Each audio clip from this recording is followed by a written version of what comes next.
Hello everyone, my name is Rose Romandi and welcome back. In the previous video, we talked about how grace becomes our identity. So when we were under the law, we thought we are what we do.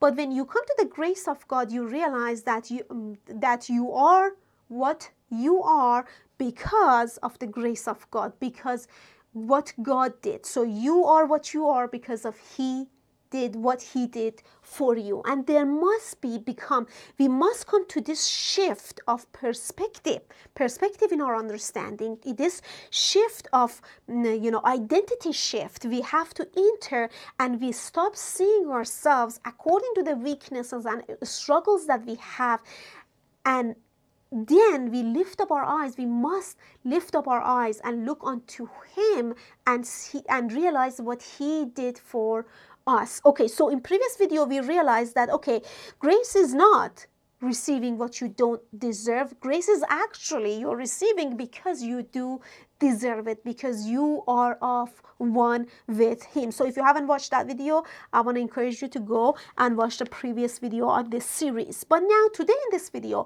we're gonna take a look at the grace and understand that how are we supposed to receive the grace, and how do we what happens when we receive the grace, and why is it so important for us to understand that grace is what we need in this Christian life. Grace is what we is our identity. And let me put it this way, we have turned grace to the law because of the carnal mind tries to identify and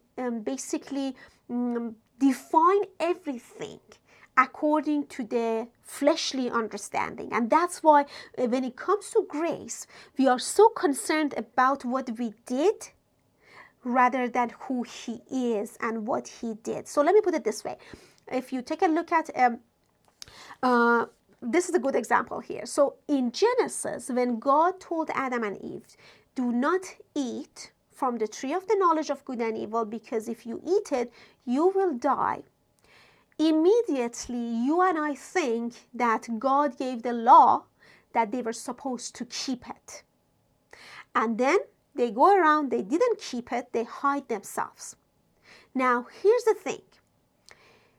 The reason we think God gave a law to Adam and Eve in Genesis, it's because we are still looking at ourselves and thinking what we're supposed to do. Let me give an example. So we realize that we have to change our perspective. When a father or mother, or a father, let's say father because God is a father in this context that they are talking here.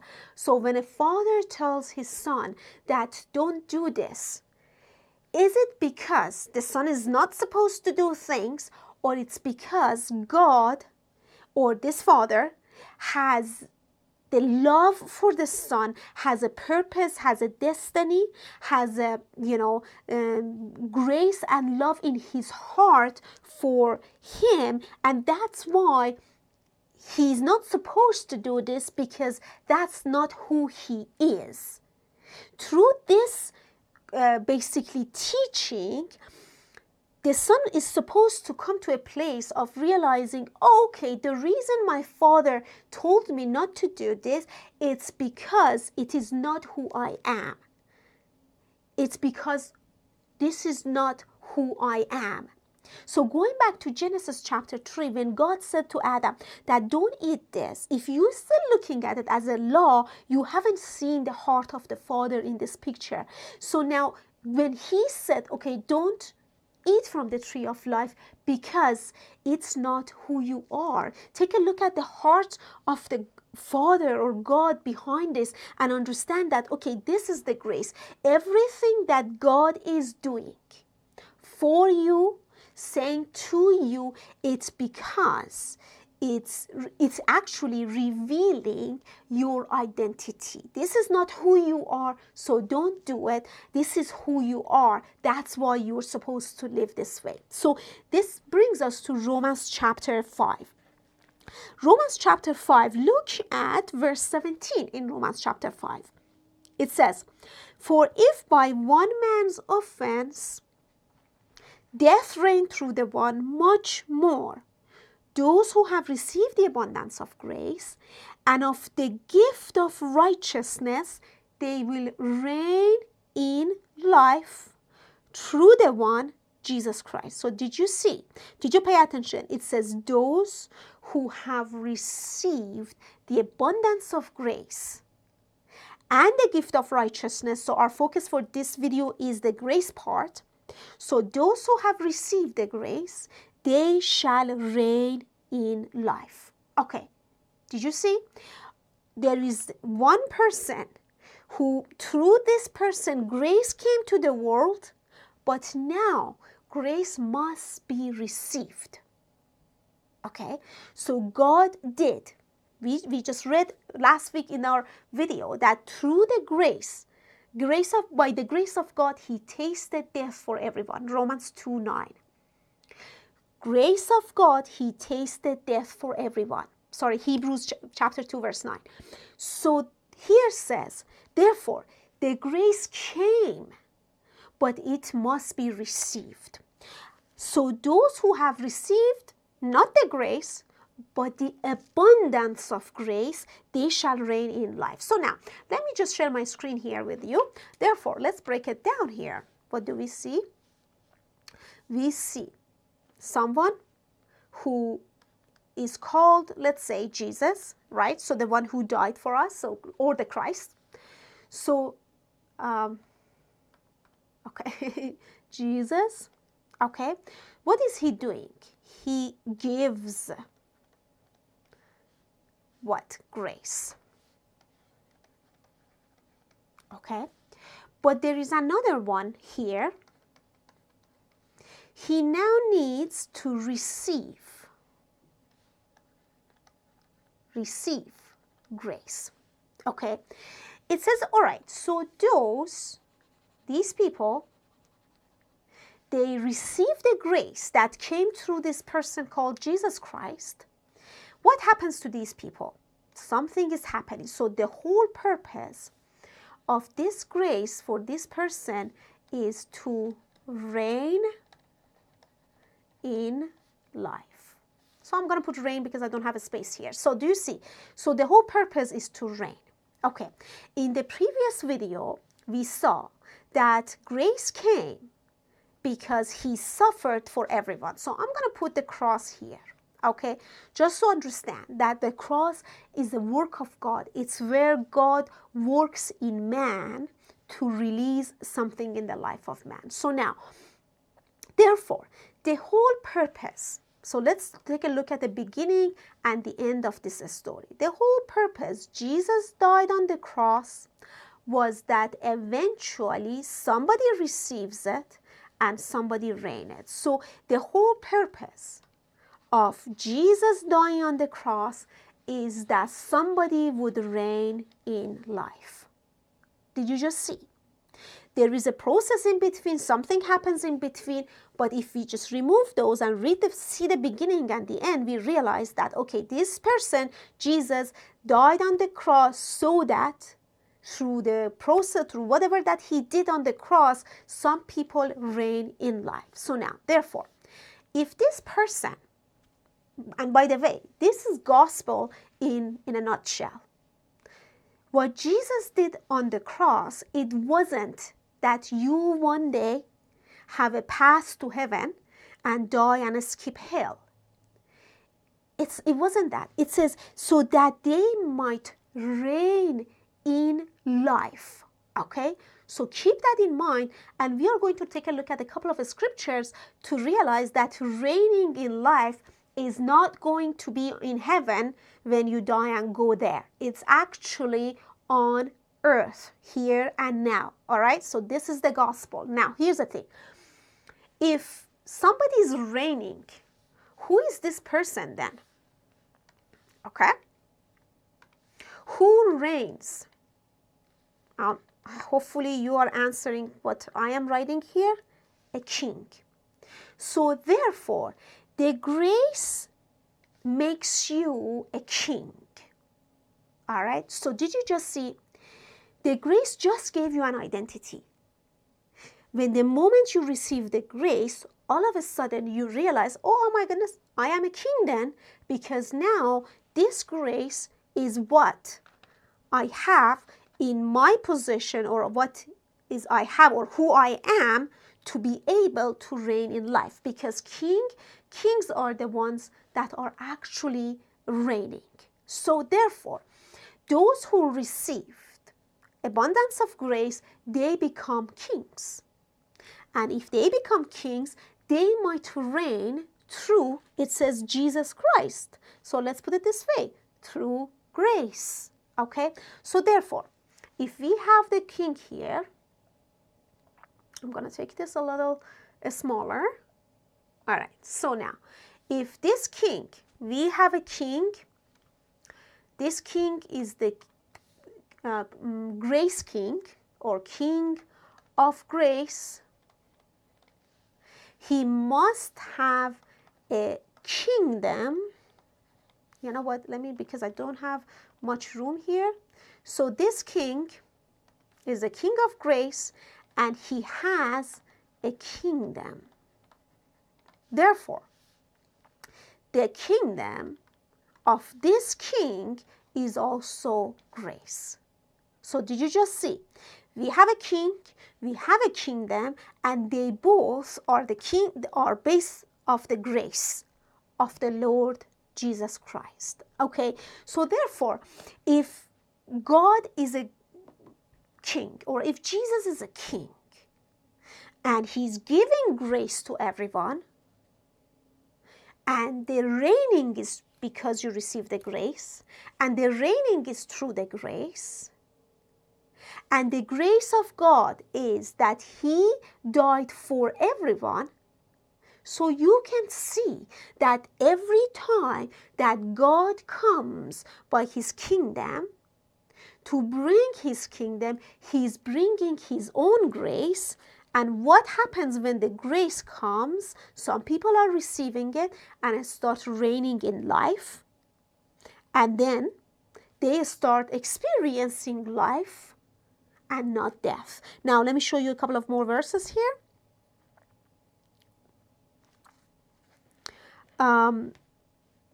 Look at verse 21 in Romans chapter 5. It says, so that as sin reigned in death, even so grace might reign through righteousness to eternal life in Jesus Christ. So therefore, now let's go to Revelation chapter 5. So from Romans chapter 5 to Revelation chapter 5.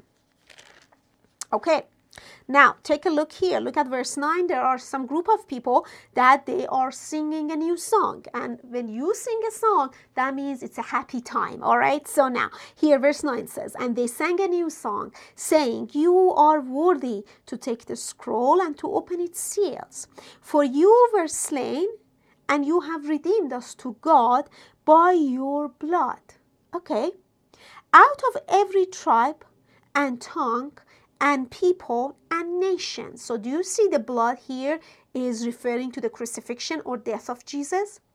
And keep in mind, Romans chapter 9 to verse 9 told us, grace of God is that he tasted death for everyone. So every time you see the blood, you must see the grace of God, the work of the cross. And every time you see the grace, you must see the king. Look at verse 10. It says, and have made us, look at this, and have made us kings and priests to our God. Okay. Have made us kings and priests to our God, and we shall reign on earth. Wonderful. So did you see? There is a king, therefore. Who are the kings? Those who receive the grace. What are their kingdom? The kingdom of their Father that is on base of grace. And what are they doing? They are actually reigning where? On earth. Did you just see what happened? The reason Jesus died on the cross is that somebody would reign on earth. Okay, some of you might ask, okay, what does it mean to reign on earth? Let's keep it simple and not really complicated. Okay, every time that, let me put it this way, if you are not living, manifesting the glory, the fullness of life of God on earth, that's when you need the reigning. So let's put it this way. Okay, so it's when you're supposed to step into your identity and be victorious all the time. So now, that's the story of the gospel. So if Jesus died on the cross so that somebody receives that and somebody becomes a king and reigns in a kingdom, therefore, this person needs to have a throne. Okay, and because a king needs a throne, right? So otherwise, therefore, you're not a king and you don't sit on a throne and you can't really bring the kingdom down. So therefore, let me take you this. Look at verse, we are in Revelation chapter 3. Let's go to Revelation chapter 3. And Jesus is writing to this verse, to this church. And he's telling this church that you need to overcome to sit on the throne. Look at verse 21 in Revelation chapter 3. It says, to him who overcomes, I will grant to sit with me on my throne as I overcame and sat down with my Father on his throne. So did you see? So the Father is a king, and Jesus said, I overcame and I sat down on the throne. So that means Jesus is a king. But the story doesn't stop there. It says, okay, you saw me overcome and sit down on the throne as a king. Now is your time to actually transition to this and do exactly what I did, to sit on the throne. So that means the church is supposed to be a king. If you sit on the throne, you are a king. But we just looked at the verses, okay? The kings are those who received the grace. Look at the picture here, the grace. Okay, so what is the overcoming them? What is the one of the things that the church is supposed to overcome? We don't have even to read the rest of the verses. We can make a conclusion. If Jesus says, overcome and sit on the throne, and Romans chapter 6 said, those who have received grace, they sit on the throne basically as a king to reign in life. Therefore, the overcoming that Jesus is talking here is actually they're supposed to overcome something and receive the grace. Okay?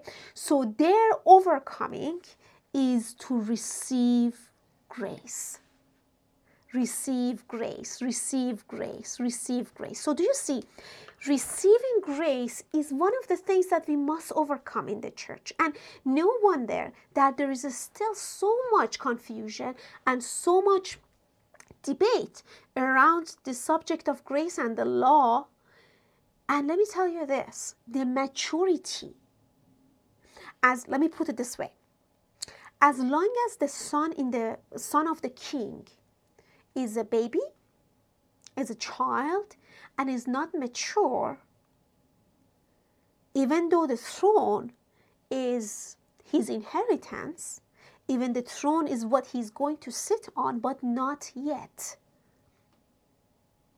Because the son is immature.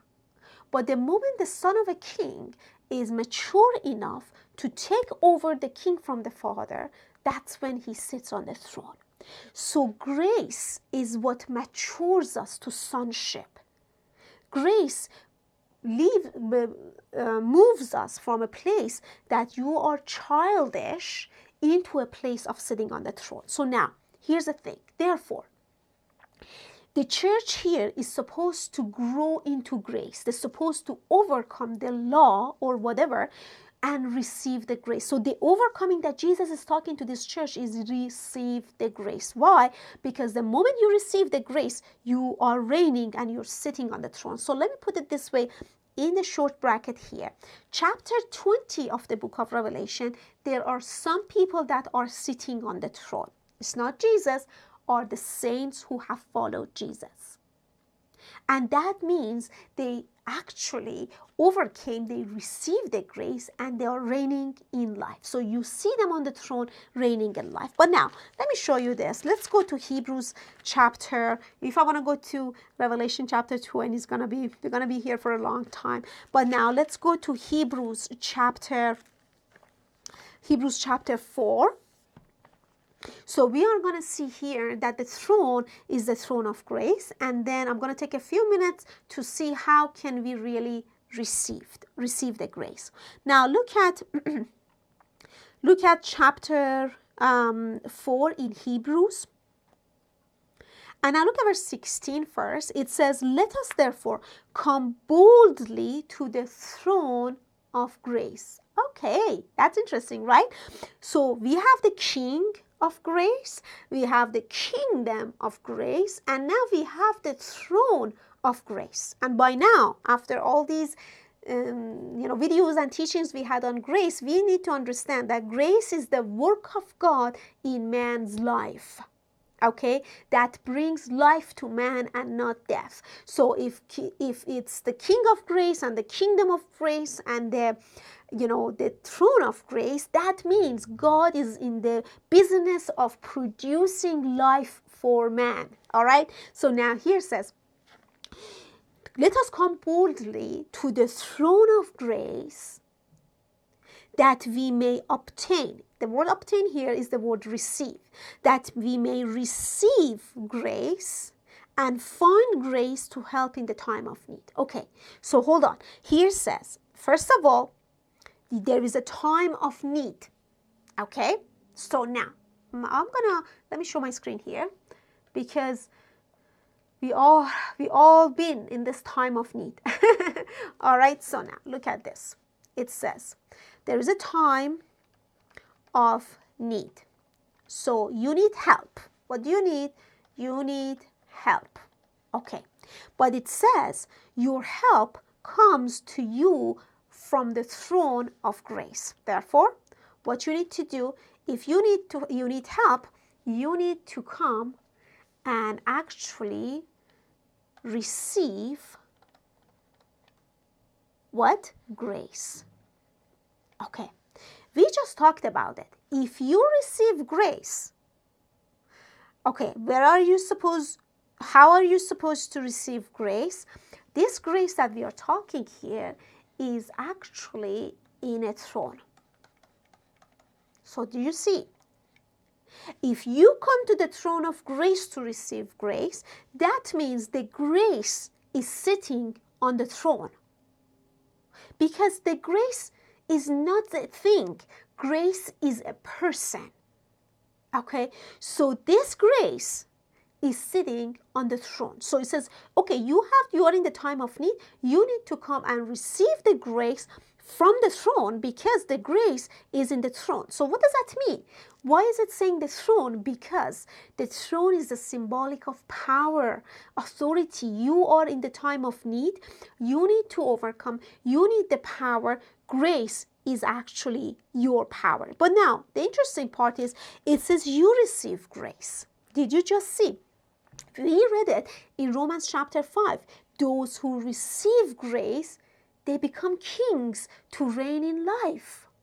Okay, it says, guys, you are in the time of need. You must come to the throne of grace.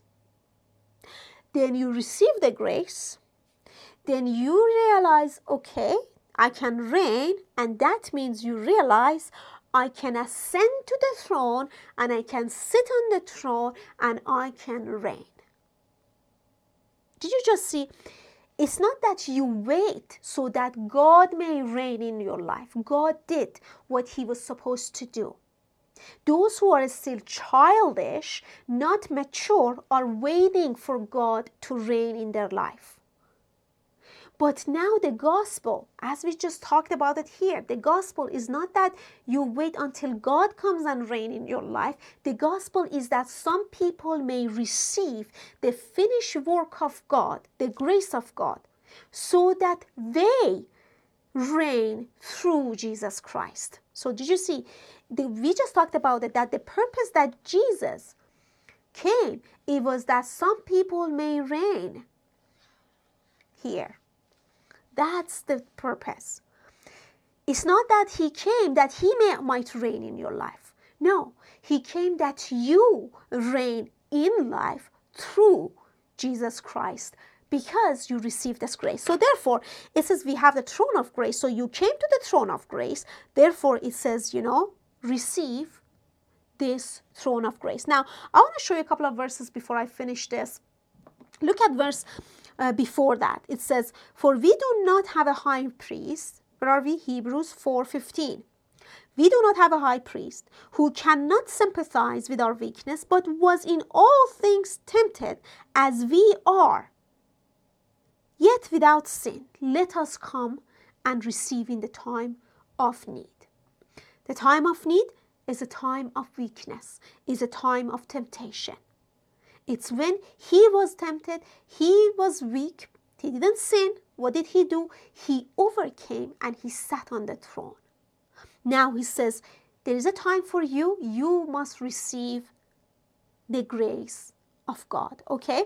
So now let me show you this so that we realize that honestly, receiving the grace is not hard. Something just needs to happen in you. And 1 Peter tells us what really is going to happen, or how can we receive this grace. Let's go to 1 Peter chapter 1 and look at verse 13. This is the second important verse for me for understanding of the grace. Okay, so verse 13 says, and hopefully you just see it today and you realize that again, it's not something that you can do to receive grace. There's one thing that must happen to you to receive grace. Look at verse 13. Therefore, gird up the loins of your mind, be sober, and rest your hope fully upon the grace that is to be brought to you at the revelation of Jesus Christ. Do you see? Oh, it says, at the revelation of Jesus Christ. Did you just see that? At the revelation of Jesus Christ, the grace is brought to you. Let's read it again. The grace that is to be brought to you at the revelation of Jesus Christ. You know what that means? That means, guys, the moment you have the revelation of Jesus Christ, it's like grace, like a food is served to you. And all you need to do is take it and eat it, basically. Okay? You can never, ever find a child that says, how am I supposed to eat? When the food is in front of the child. The baby's born, just got to this world, they know how to eat it. It's part of our instinct. We know how to eat as long as the food is there. So here it says, the grace is brought to you, served to you in a platter, let's say, as soon as you have the revelation of Jesus Christ. So it's not a matter of how am I supposed to eat this grace or eat this food or receive this grace. It's a matter of is the grace being brought to you because you had the revelation? Do you have the revelation of Jesus Christ? And the word revelation here is exactly the same word that is used in the book of Revelation, the revelation of Jesus Christ. So therefore, the book of Revelation of Jesus Christ, the moment you read it, grace is being brought to you. So every verses in the book of Revelation must bring a grace to you.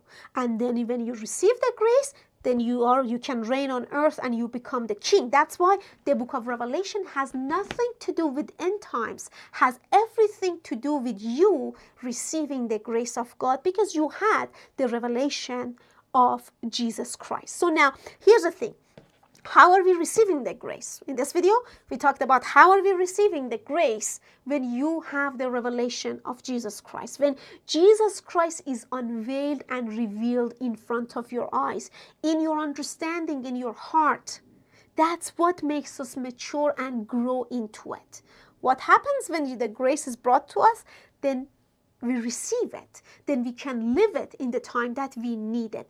It's just that maturity that every single one of us are stepping into it, because we are consuming, eating, and receiving this grace.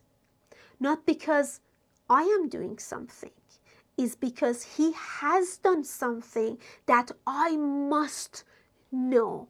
Because if He did it, He knew something about me that I don't know about myself. And this is called the grace of the Lord Jesus Christ. Awesome, guys. Thank you so much for being with me, and I will see you in the next teaching.